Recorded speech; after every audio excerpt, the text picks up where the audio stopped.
మన పెట్టుబడి మన పిల్లల భవిష్యత్తు కోసమే కదా, అందుకే సరైన స్థలం ఎంచుకోవాలి. మీ పెట్టుబడికి నమ్మకమైన వేదిక శ్రీ వాసవి ప్రాజెక్ట్స్.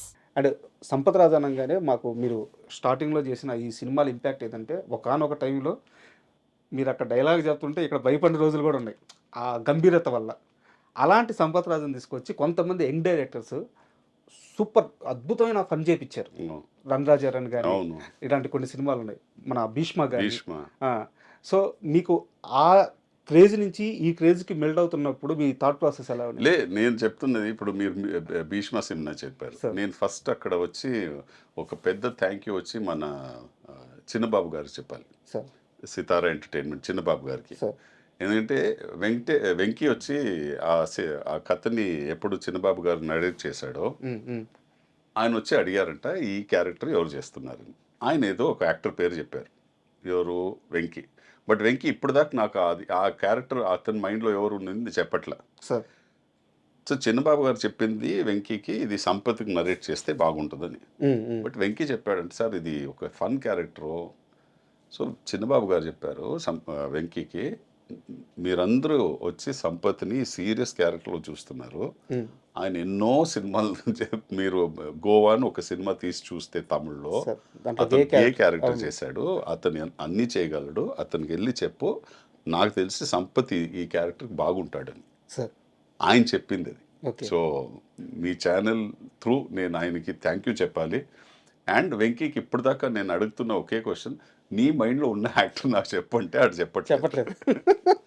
సో నేను ఆల్మోస్ట్ నేను ఇప్పుడు వింటున్న స్క్రిప్ట్స్ కానీ నేను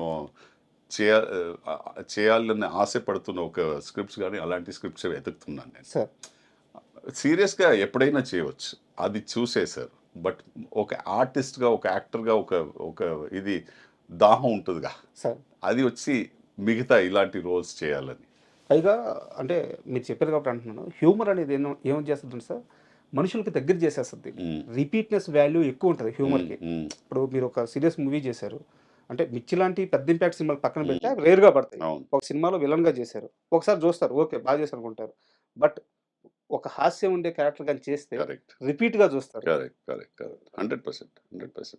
హ్యూమర్ ఒకటే అండి మీకు మీరు చెప్పినట్టు మిమ్మల్ని చాలా క్లోజ్ తీసుకెళ్ళిపోద్ది. సార్ ఎగ్జాక్ట్లీ కరెక్ట్ వర్డ్ వాడారు. నేను మీకు ఒక స్క్రిప్ట్ నా స్క్రిప్ట్ చెప్పాను, చాలా ఎక్స్ట్రాడినరీ ఇమోషనల్ స్క్రిప్ట్, చాలా సీరియస్ అయిన స్క్రిప్ట్ అది. సార్ బట్ దాంట్లో ఒక under layer humour throughout ఉంటుంది సినిమాలో.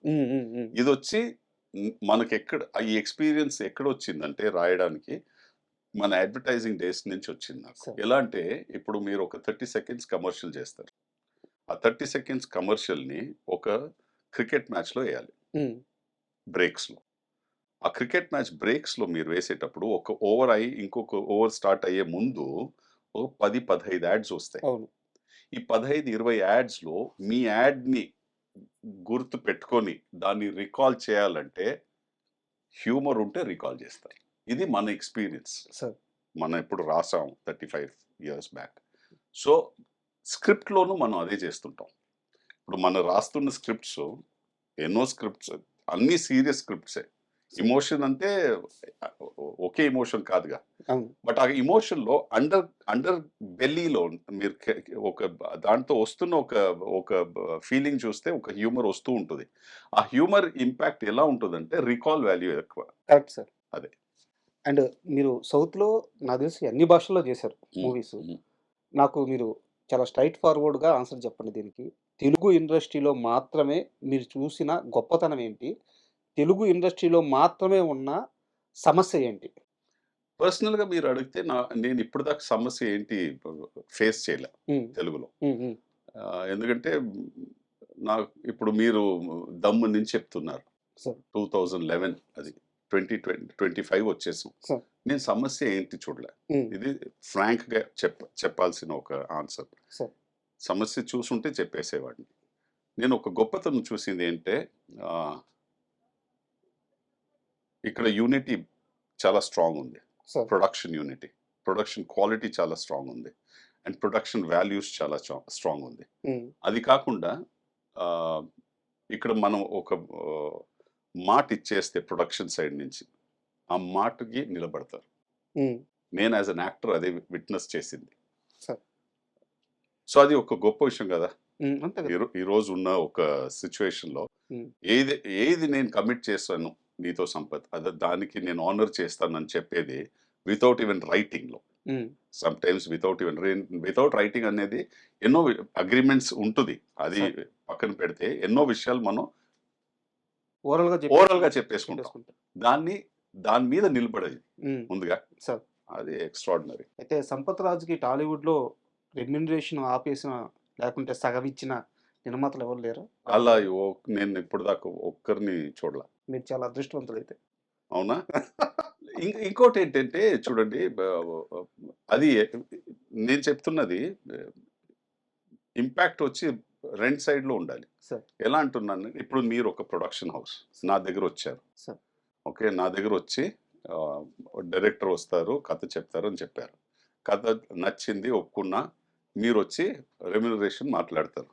ఇప్పుడు మీరు రెమ్యునరేషన్ మాట్లాడిన తర్వాత నేను చెప్పేది ఏంటంటే, మీరు అగ్రిమెంట్ వేసి ప్రాపర్గా అగ్రిమెంట్ ఎలా ఉందో అలా ఫాలో అయితే మనం చేద్దాం అంటాను. ఉమ్, మీ ఇంటెన్షన్ నన్ను ఎలాగైనా చీట్ చేయాలి, ఇతనికి డబ్బులు ఇవ్వకూడదంటే ఇదన్నీ చేయరుగా, ఉమ్, మీరే వెళ్ళిపోతారు. సో నేను అలాంటి వాళ్ళతో పని చేయలేనే, ఉమ్, ఎందుకంటే ఫస్ట్ ఆఫ్ ఆల్ మీరే రారు, సార్. ఎందుకంటే ఒక అగ్రిమెంట్ లేకుండా నేను పని చేయను. ఉమ్, సో మీరు మీ ఇంటెన్షన్ వచ్చి స్ట్రైట్ కాదంటే మీరు రారుగా. సార్. అండ్ రెండోది, నేను ఇప్పుడు ఇప్పుడు కాదు, నేను ఎప్పుడు ఉండను అలా లైఫ్లో. మీన్స్ సరేరా పని వచ్చేసింది, ఏదో చేసేద్దాం, ఏం వస్తుందో తర్వాత చూసుకుంటాం, అలాంటి క్యారెక్టర్ కాదు నేను. ఉమ్, నేను చాలా చాలా particular. క్లియర్గా పర్టికులర్గా అన్ని చెప్పేసి తర్వాత నేను చేస్తాను. సార్. సో అక్కడ మీకు ప్రాబ్లం రాదు. మీరు మీ లోపల క్లారిటీ ఉండాలి ఫస్ట్. సార్.